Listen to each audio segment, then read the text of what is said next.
No doubt the Countess's conscience has been burdening her, and she's probably more surprised to see her lie become truth than even the Count is to see Susanna exit the closet instead of Cherubino.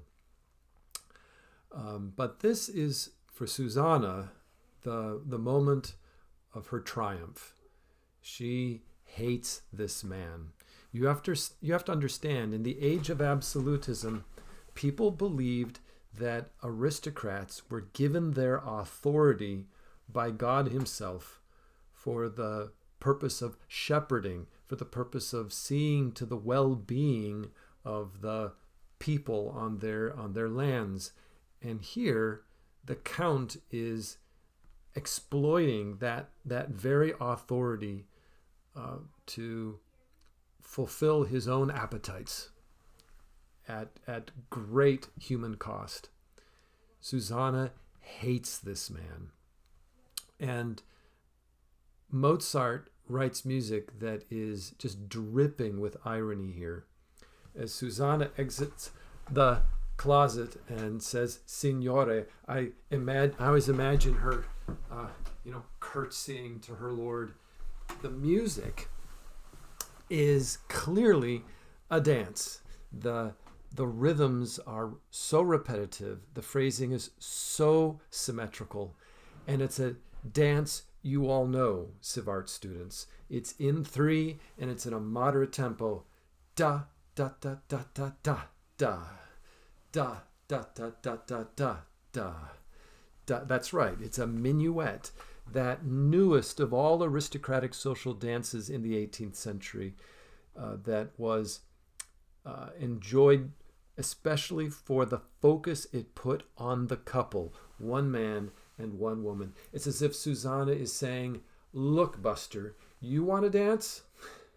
This dance is not going to have the outcome you think it's going to have.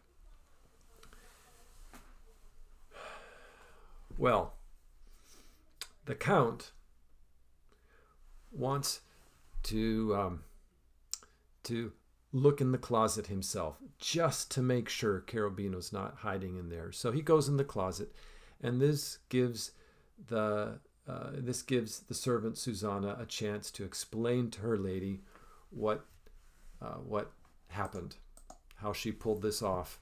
The Count comes back out of the closet, and he realizes that he has some making up to do. And he admits that he was wrong to suspect his wife, and he asks for forgiveness. This is a very painful moment for the whole audience because, of course, he's not admitting the worst sin he's committed against his wife. He's asking for forgiveness about something which by comparison is trivial. And everyone's afraid to mention the elephant in the room, his unfaithfulness to his wife. And so the Countess, with good reason, refuses to forgive her husband. He wants a reconciliation so that the status quo can be restored, but she won't have it. And so, like someone who's used to getting his way and manipulating people, he begins to try different tactics, different ways to bend the Countess's will to his own. He has the gall to tell her that he loves her. He has the gall to ask Susanna to help him, if you can imagine. And all along, the ladies have a little motif that rhythmically suggests to my ears finger wagging as they rebuke him. Da da da da da da da da da da da da da. Your foolishness doesn't deserve mercy, they say. But he tries other strategies, and the music reflects his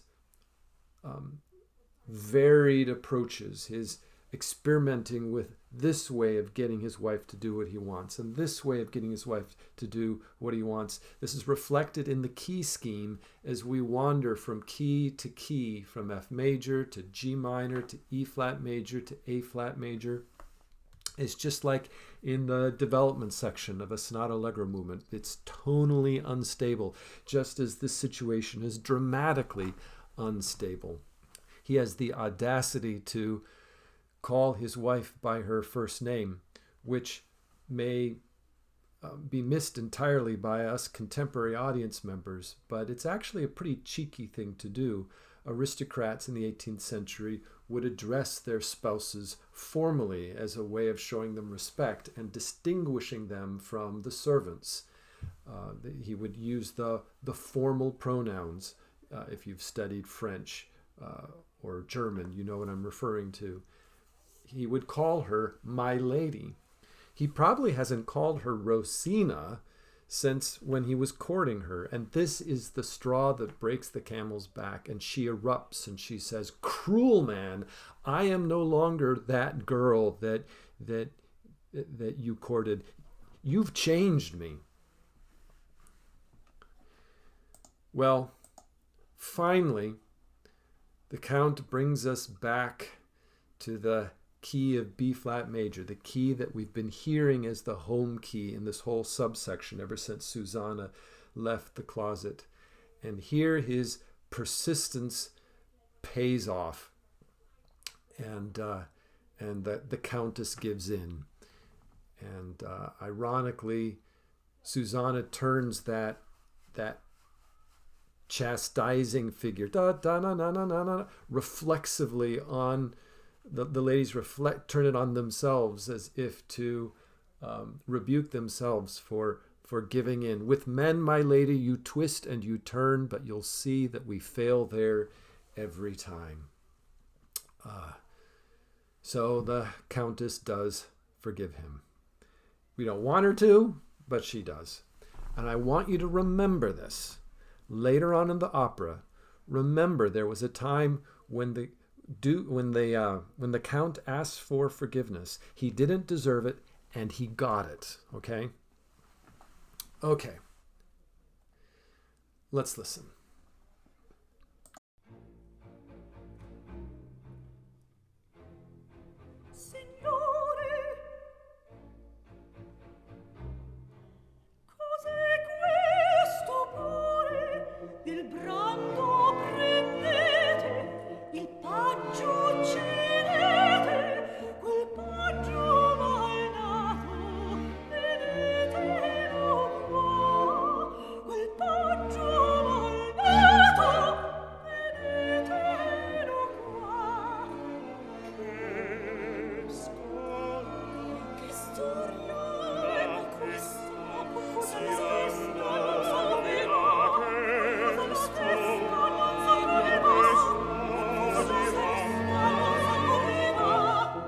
Sei sola?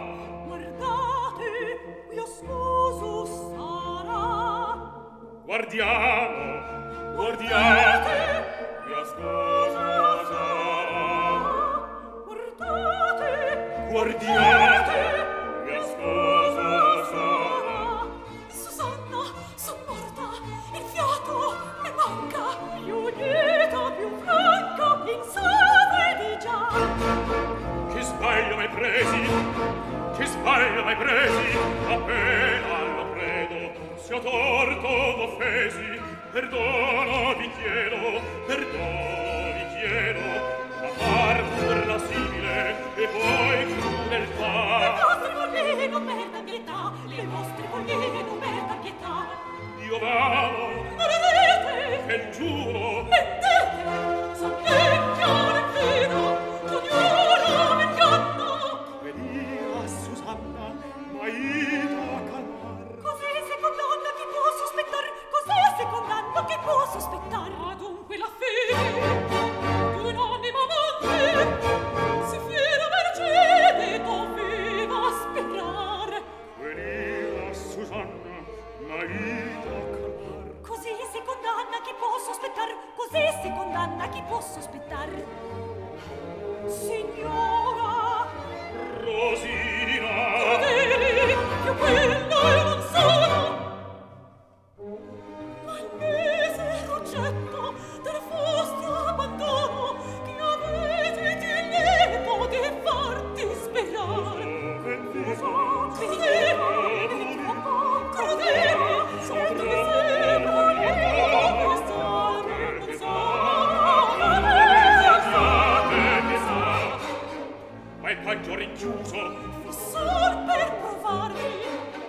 ai tremiti palpiti. Fu solo per parlare. A un foglio si barbaro. Di Figaro il foglio e a voi per Basilio. Vedi, io voglio. Perdono per perché gli altri non il dà. Perdono per perché gli altri non il dà. E ben se ti piace, comune la pace, Rosina inflessibile con me non sarà. Ah, quanto Susanna sono dolce di cuore, di donna il furore che più crederà. Con gli uomini signora, girate volgete, vedrete che ognuno si cade qui là. Girate volgete, girate, vedrete che ognuno si cade qui là. Guardatemi, Ingrato, guardatemi, ingrato, guardatemi, io torto e mi pento. da questo momento quest'alma conosce Mi apprende potrà, quest'alma conosce. quest'alma conosce apprende potrà conosce apprende potrà conosce apprende potrà.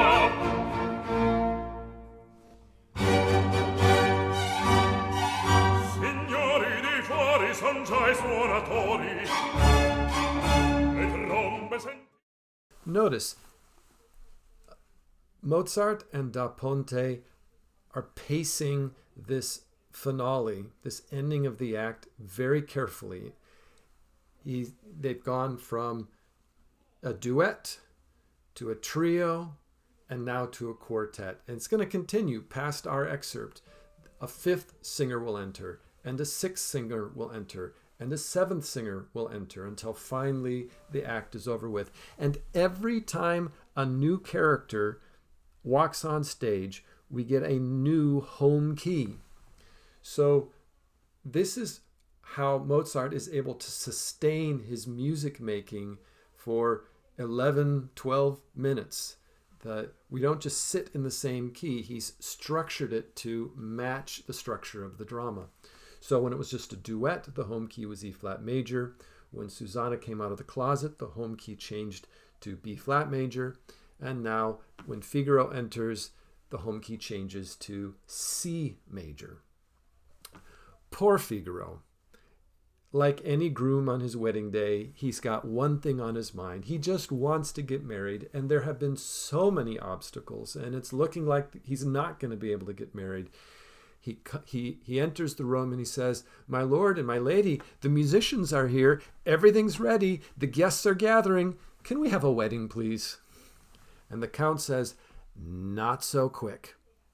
The count is going to stall. He's got a scheme to foil Figaro and Susanna and to get what he wants. And I'm not going to get into it now, but it has to do with a frivolous lawsuit that is being brought forth by a character named Marcellina that I'm not going to tell you about. But he's just buying time, and he's got some questions to answer. He's going to investigate.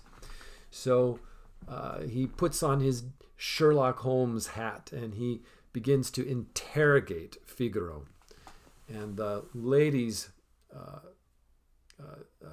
fret over this because they've just told the Count that the letter he received accusing his wife of being faithless was all a ruse. It was a prank they played on him. They told him the truth, but Figaro doesn't know that. Figaro's going to continue to pretend that he knows nothing about the letter. And so the women try to send Figaro visual cues to tell the truth. But like any groom on his wedding day, he's oblivious. And they get kind of impatient with him. "You meathead, can't you tell? You should be speaking the truth at this point." And so the game of cat and mouse between master and servant continues as we move from key to key. Now, you'll see on the screen there's a passage where I've labeled the music pleading. And just as I did before, this It's just my label. It doesn't come from Mozart. I just want to have a convenient way of alluding to a particular melody. To this melody, Figaro pleads his innocence, that he's telling the truth, while the women plead with him to give up the act and to tell the truth. We're hearing it in a key other than the home key. Notice how it comes back, transposed to the home key, to give this passage a sense of resolution. Later, in between those two passages, the ladies say, "Be quiet, you fool. The comedy is finished." And it's as if something clicks in Figaro's brain, and he says, "A comedy? A comedy? Well, how does every comedy end? With a wedding, right? So, in proper theatrical tradition, let's have one."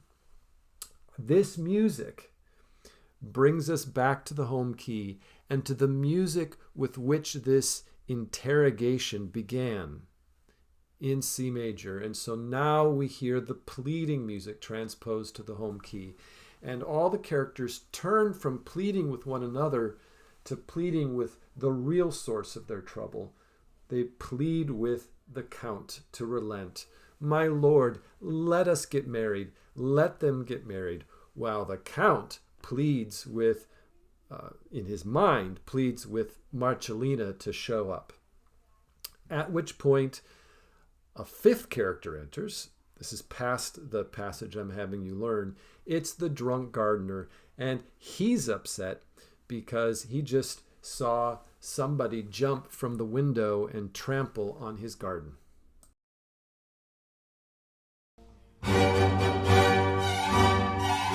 Signori di fuori son già I suonatori, le trombe sentite, I pifferi udite, tra canti, tra balli dei nostri vassalli. Corriamo, corriamo le nozze a compir, corriamo, vogliamo le nozze a compir. Pian piano, in fretta, la curva m'aspetta. Pian piano, in fretta, un dubbio toglietemi prima di partir, prima di partir. Ma cosa è scabrosa? La cosa è scabrosa. La cosa è scabrosa. Come va a finire? Come va a finire? Come va a finire? Come va a finire? Conoscete, signor Figaro, questo foglio chi vergò? Non conosco. Non conosco. Non conosci? No. Non conosci? No, non conosci. No, non conosci. No, no. E non disti a Don Basilio e Riccardo? Tu ti intendi, E non sai del damerino che stasera nel giardino? già capisci, non lo so. Cerchi van difesa e scusa, il tuo ceffo già t'accusa.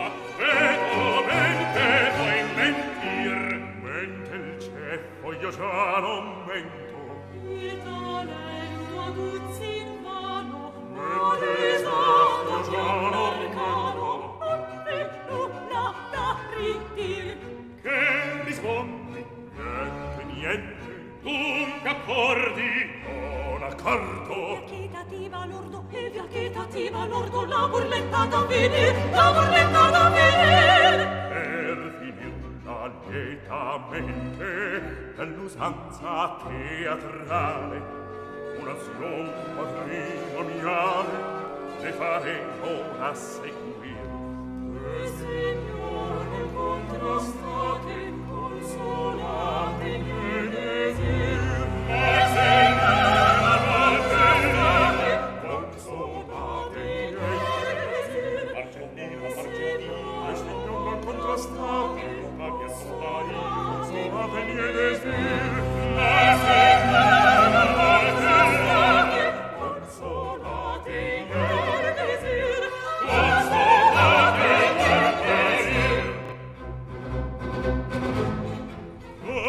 Signor, cos'è stato? Insolenza che credi. So this excerpt from the finale of Act 2 illustrates Mozart's application to the stage of the musical language of Viennese classicism. We hear this in the way any music first heard in a key other than the home key comes back transposed to the home key to suggest resolution.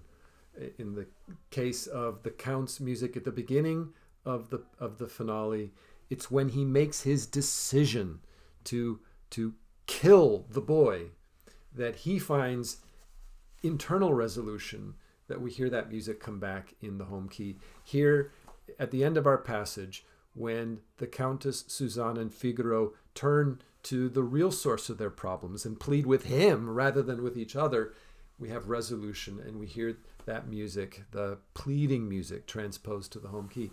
But there are other elements of the classical style that he's employing as well. He's the way he develops his musical themes. Think of the ladies turning their rebuking figure on themselves. The whole idea of shifting from key to suggest instability. Or how about the idea of having a dance for listening, the minuet as Susanna exits the closet.